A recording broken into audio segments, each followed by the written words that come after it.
Hi folks, welcome back to Michelle Reads a Lot of Fantasy, and on this channel I do book hauls, fantasy book reviews with some science fiction like I did over the weekend.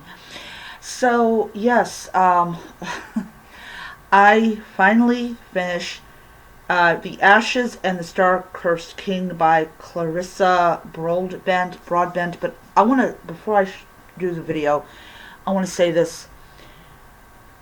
My channel, I don't know if I mentioned it in the video that I did, but 99.999% of all the books that I'm going to be reviewing are going to be high fantasy books that are written by male authors, things like that. Some books may not be everybody's cup of tea, and that's totally fine. But I'm reading these romantasy books because I want to get my physical TBR down to 0.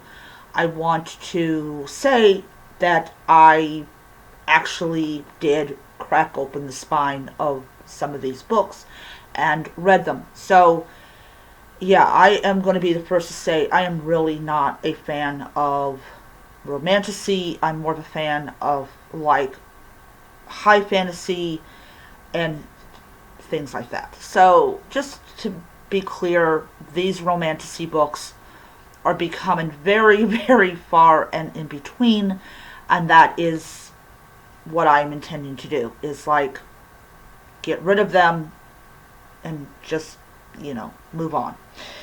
Alright.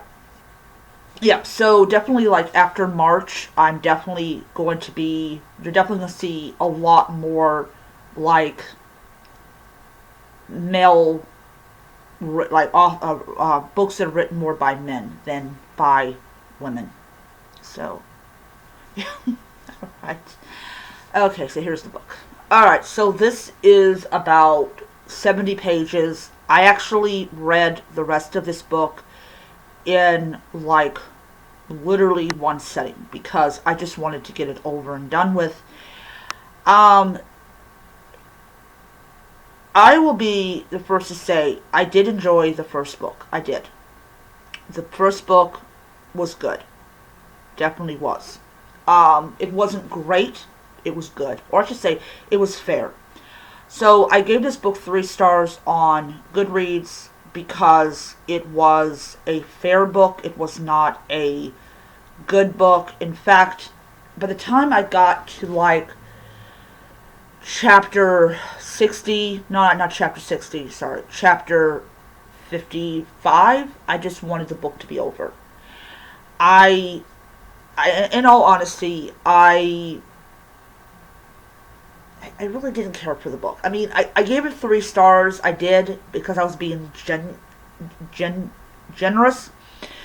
But at this point, I just don't care for the characters. I don't care for their little battles and war. And the only character that I really liked, I think the author pronounced her as Misha. I don't know. I really did like her. Mainly because she really wasn't around much. I mean, she had her scenes and her moments in this book, but in all honesty, that was really the only character that I really liked. I didn't like the main female character at all. It's just like, I want to know. I want to fucking know. Seriously, I don't mean to cuss, but really. Why the hell would you sleep with a guy who killed your father?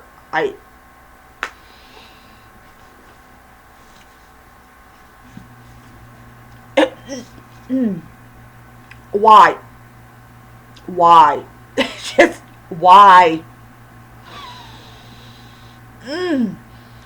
That that is the one thing that ruined the book. Totally ruined the book for me. Why the fuck would you go and be with a guy who just murdered your father? I mean, you hate him because he murdered your father, but then you sleep with him like later on. I am like, this is This is the problem. This is the problem with romantasy. A guy could butcher this girl's entire family and she'll jump into bed with him. I don't understand. Like, in high fantasy, in fantasy that's written by men, you don't, if a woman kills the main character's sister, he doesn't sleep with her, he severs her head from the rest of her body.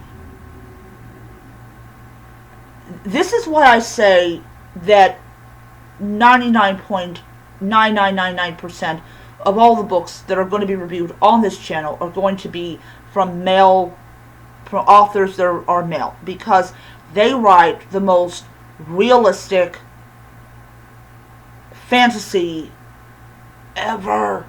Women, I had no emotional attachment to any of the characters except for Misha. I liked her. And then the most disturbing one, and I am glad that the main female character did not approve of this. The most disturbing aspect of this book, besides, I'm not even talking about her husband killing her father, okay? That was, okay. The most disturbing aspect of this damn book was the children.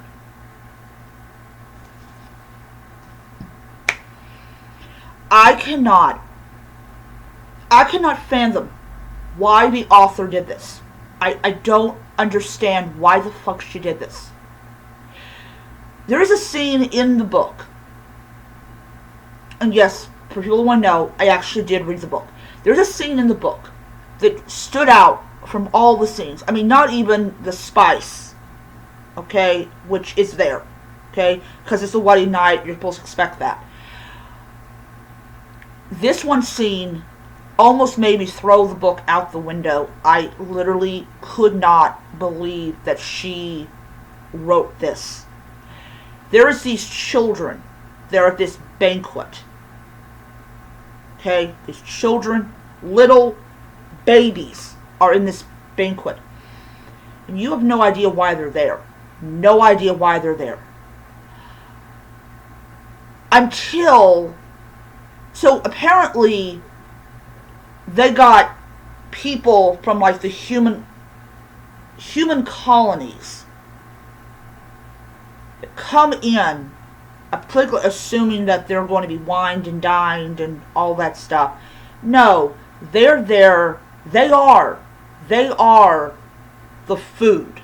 I mean, like, yeah, they walk in and they see food and it's like, oh yeah, oh great, wonderful, we're being wined and dined by these rich people.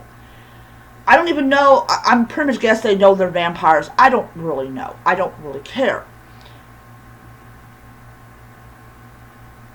Literally,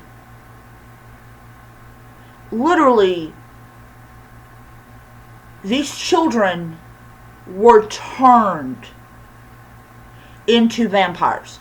They must at least be 8 or 9 years old. I'm going to just run off the bat, maybe 7 to 9, maybe 10. Okay, they're cute children, but they're vampires, and they were turned. And I literally was like,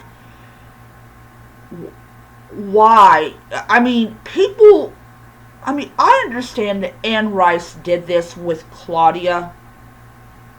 I understand that she did that with Claudia.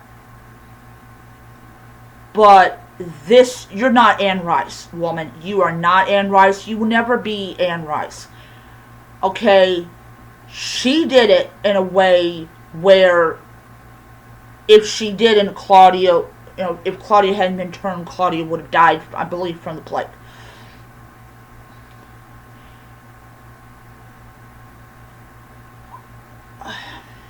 I do not approve. I mean, if I ever did write a fantasy book that had vampires, and I would never change children to vampires.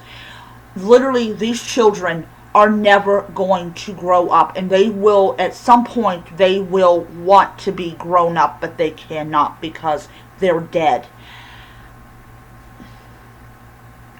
I just I don't understand this at all. Like, what the fuck?